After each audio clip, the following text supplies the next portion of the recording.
Hello everyone and welcome to the program Talk Sport here on Global Television. I am Samuel Odi. Many thanks for joining as we x-ray your conversations. There are a lot of things happening in the world of sport. We'll see locally here in Nigeria, the Niger Delta Games officially began its countdown yesterday, and it began with the Cross River State. We saw the ITTF 2026 championship where Omar Ansar of Egypt, won his 7th trophy against Nigerians Quadri Haruna. Also, we saw actions in the Nigerian Basketball League, rather in the NBA, and also we saw actions as well over the weekend in the NPFL, and we also saw that there is a change now in the current standings on the current NPL standings in the EPL. Also, we saw a lot of actions during the weekend. We also saw where a very interesting and very crucial save,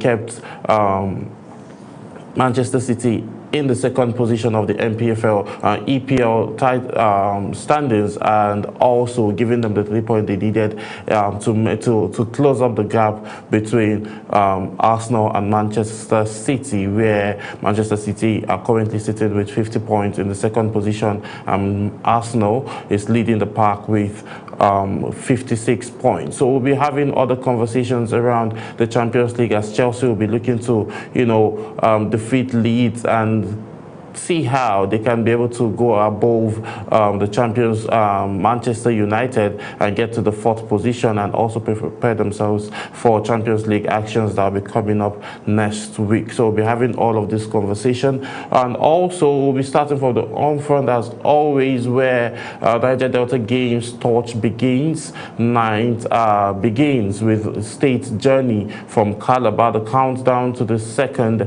Niger Delta Games officially began February the 9th with the ceremonial torch launch in Calabar.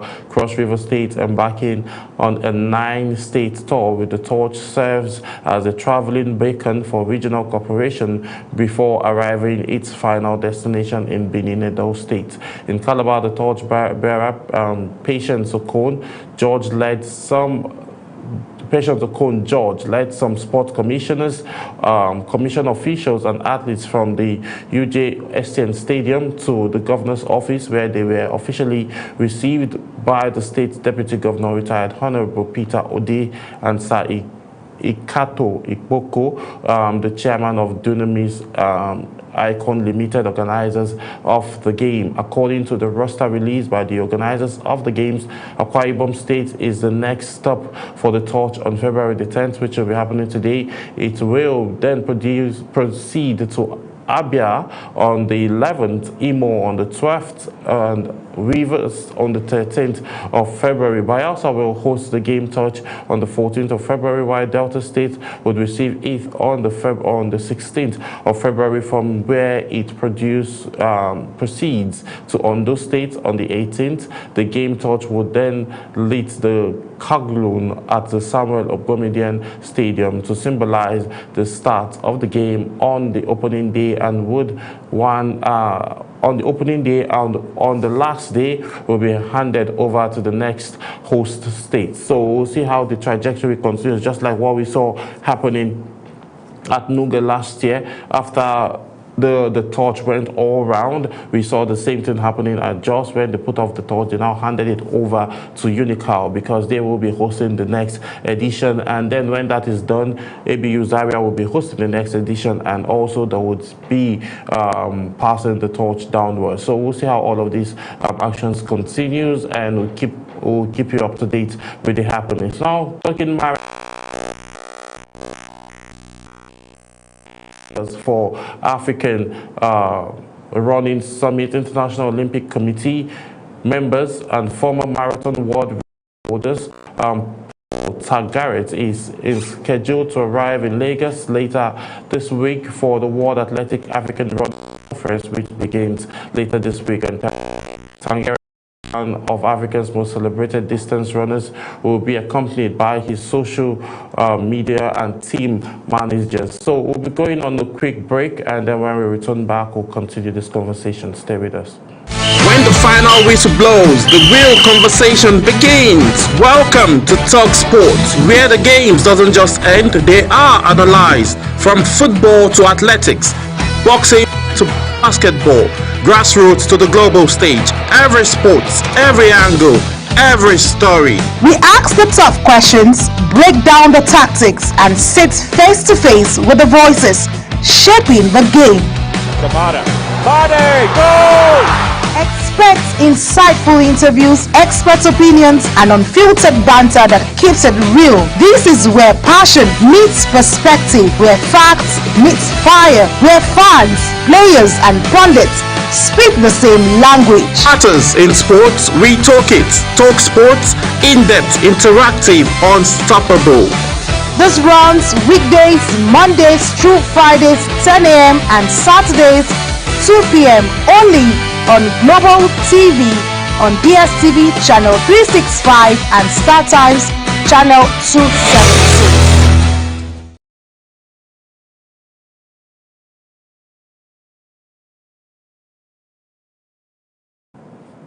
Many thanks for staying with us, and we sincerely apologize we had to take that quick technical break. So, talking about marathon now, we are expected to see preparations as it intensifies for the high-profile Continental Forum. The World Athletic African Running Conference is expected to attract leading figures in global and African athletes and will serve as the current riser to the year's Lagos Marathon, which holds on Saturday later this week with newly designed routes. Meanwhile, arrivals have already begun ahead of the conference late Sunday night, and also we've seen technical directors of the Mauritius Athletic Association became the first of many international delegates expected in Lagos for the event. Organizers say scores of athletes, administrators, technical experts, and road running stakeholders from across Africa and beyond are expected to arrive in the coming days as Lagos once again position itself as a hub for road running and athlete development on the continent. So the Lagos is about to be flooded with a whole lot of athletes, runners to be specific, and the Athletic Federation of Nigeria obviously would be on ground to see and monitor everything that will be happening, and also we will get you all of the details of all of these big events that will be coming up later in the week. Ekwerechi finishes 5th. Moving on, that's talking about Nigerians indoor tour. Ekwerechi finishes 5th at Madrid World Indoor Tour Olympic finalist. Chukwuebuka finished 5th at the Madrid World Indoor Tour after throwing 20.38 meters in the men's shot put against a world-class field. The Nigerian record holder held his own in the meet that saw several elite competitors produce early season big marks beyond 21 meters barrier, underlining the growing intensity of the indoor circuits. American Jordan Guest dominated the event, equalizing his world lead of 22.04 meters to claim victory, while Jamaican Suvanjandao Campbell registered 21.94 meters for second place, and fellow American Roger Steen completed the podium with 21.88 meters. While the podium place were decided by massive throwers beyond the 21 meters mark, Chukwuebuka's performance signals positive progress as the build-up towards peak competitions later in the season. The Nigerian was competing against opponents already hitting elite distance in what was a high-quality early season encounter. Ekwerechi's outing in Madrid reflects a solid foundation for months ahead. Despite finishing just outside the medal, his 20.38 meter stroke demonstrates he is on the right track after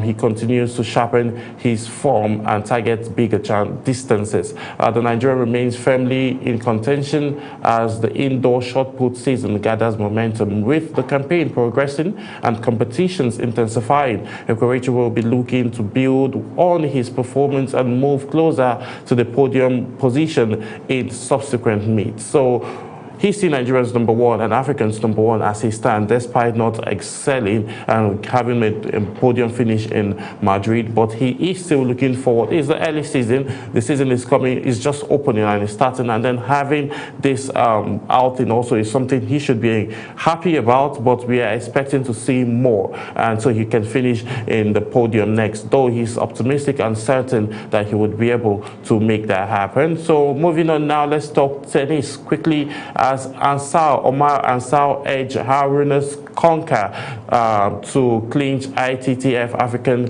Cup title. Egyptian's Omar Ansar reaffirms his dominance in African table tennis by clinching his 7th ITTF African Cup crown, while teenage sensation Hannah Gonda extended her unbeaten streak on the continent, claiming her 4th women's single title in Benghazi, Libya. This happened yesterday. Ansar was flawless throughout the main single event, not dropping a single set in all 6 matches.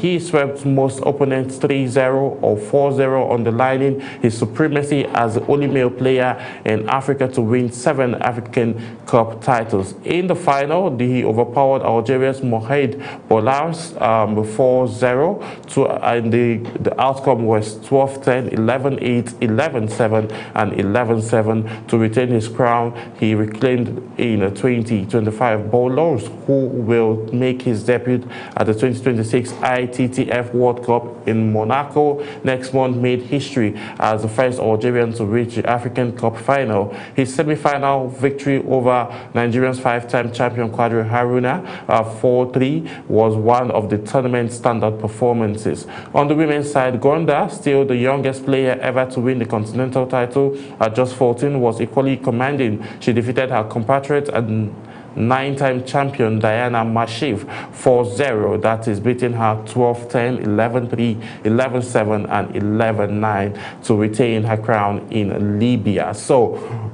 Egyptian sides are coming up rapidly and very strong in terms of table tennis. Before, it has actually been Nigeria, but now it's interesting to see that Algeria is also stepping up, and Nigeria's other African countries too are stepping up to the task at hand of getting better and having podium finishes. But still, this shows the dominance of Amar Hassan as the best table tennis player in Africa, despite what the ITTF point ranking says. They actually said Quadri Haruna is the best, but currently he is the 7th-time African Table Tennis Cup champion winner, and this shows a significant side that yes, he knows his onions and he knows what he's doing. So we'll see how all of this pans out. Moving on now, let's talk EPL quickly.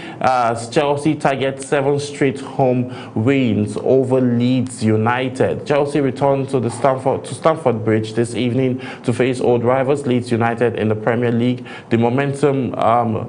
The momentum, history, and league position all adding extra edges to the contest. There is little despite in the Blues' demanding feature schedule, but confidence is high after Saturday's 3-1 victory away at Wolverhampton.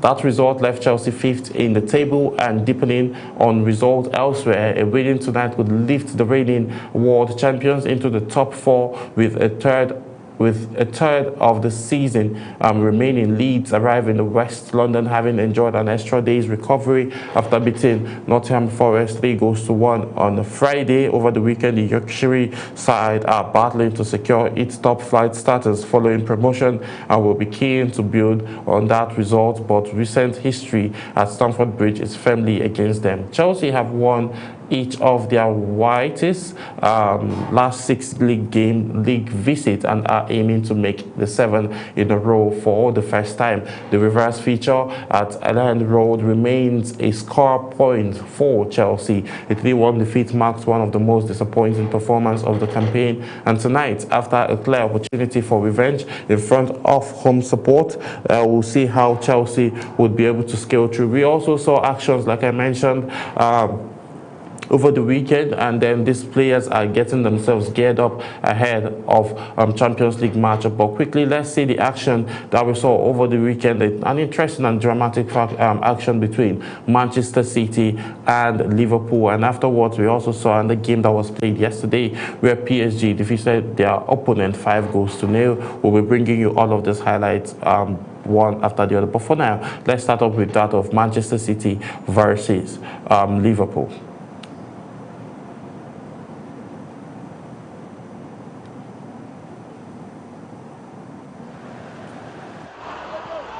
There's a chance, Marmoush.